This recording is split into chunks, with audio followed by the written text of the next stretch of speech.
Brood War is like basketball, and I don't mean that in the way that the games are played, like how Brood War is a 1v1 RTS where you try and destroy your opponent's base, that sort of game, and how basketball is a team sport, a where you try and score baskets, and how it is a physical competition, one of endurance and that sort of skill. No, I don't mean how Brood War is similar to basketball in that way, but the cultural impact and significance of Brood War and basketball to their relative communities, like how Brood War has had this staying power. It's had this like it's a force that you cannot turn your back on, in the esports community and in the sports community, which is considerably bigger than the esports community. Basketball also has that in America, at least, or I guess to narrow it down further, the American sports community. That's Brood War. Basketball has been that kind of phenomenon. Um, you could compare Brood War to other sports like football, baseball, hockey in America, or outside of America, like how baseball and soccer have been, um, I guess, like the big sports in Korea. So, StarCraft came out in 1998, and it was later updated with expansion Brood War, and Blizzard had patched their game for a while, but then they stopped and they went on to do other things, like probably like World of Warcraft, or focusing their assets on those new better ventures. And after a while, they saw that they couldn't turn their back on Brood War, and seeing what Brood War was in South Korea, and like they updated the game. They thought that they'd make this game better. They'd make this game new. They'd make it nicer looking. They'd change Brood War, make it different. So they made StarCraft 2. The consensus seemed to be by the fan base and the competitive community, the professionals, that Brood War was the superior game to StarCraft 2. But since all this money was pumped into StarCraft 2, since all this, it, I guess it was something that was really in your face, forced. Um, it really wasn't a question that for a lot of these people that whether or not to move on to StarCraft 2. If you wanted to be a professional StarCraft player, you had to move on from Brood War to StarCraft 2.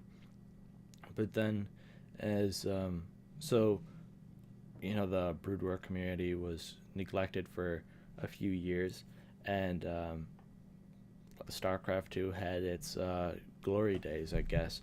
And um, after a while, StarCraft 2 began to die off because it didn't have the same substance that other esports games have, like games like Brood War have. And then people started to move back to Brood War, like how Flash retired last year, and or a little bit more than a year ago, I think. How he retired and then moved on to Brood War, or well, not moved back to Brood War, I guess would be better. But yeah, he moved back to Brood War, and now he is competing in the ASL finals, I think.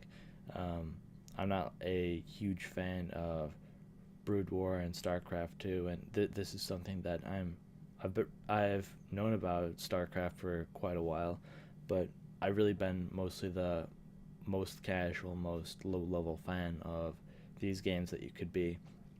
But even to an outsider such as myself, I can see how Brood War it really has become this. It's been something that you can't turn your back on. It's something that is there. It forces itself to be, and to be relevant to the esports community, no matter what you do to it. It's so relevant that Blizzard is now coming out with StarCraft Remastered, and that really shows that I guess they kind of fucked up with what they did with StarCraft 2. And there is no game that has done what Brood War has. Quake World, it's still around in some sense. There is still some competition every year or every few months, I guess, but there's like 50 people playing Quake World. That's the first Quake for those who are not familiar, and after Quake World, there was Quake like Quake 2, Quake 3, Quake 4, Quake Live, and now Quake Champions. And it, those have been like Quake 3 has been a game that really was around for quite a long time. It had this fairly vibrant competitive scene. It was um, like the esports game in the West, but now Quake has all but disappeared, and it's something that Bethesda's trying to revive. But enough of Quake. But Brood War hasn't been what Quake was. A game that was around for a while and died off. It's not what Counter Strike is. It's a game that really has had this um, fierce developer support where there's been Counter Strike. The original game was updated some, and then there was Counter Strike Condition Zero, failed game, but still updated nonetheless. Then Counter Strike Source split the communities, but an update to the game. And then now Counter Strike Global Offensive, a game that's united the communities and is a big esports game. It's one of the biggest. There's like League of Legends, Dota. Counter Strike is right up there. But I think that the way that Brood War has been, it's been around for about 20 years now. It's approaching its 20th anniversary, and in esports terms, that's basically like 200 years. And no game has been around to the same degree that Brood War has. No game has had the same impact. No game has the same staying power. No game can be trampled as much as Brood War has and come back. And I think that is quite impressive. I think that Brood War can be around for another 20 or 30 years. More than that, I can't say. And, well, I can't even say what it's going to be like a year from now. Maybe all the people in Brood War are going to mess up their wrists and retire, and no one's going to care.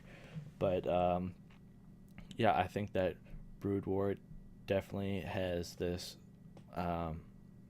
culture behind it that shows that it can be it has this staying power. It has this ability to get in your face if you are familiar with esports, if you're a part of the esports community, like how basketball has if you're part of the sports community, or at least the American sports community.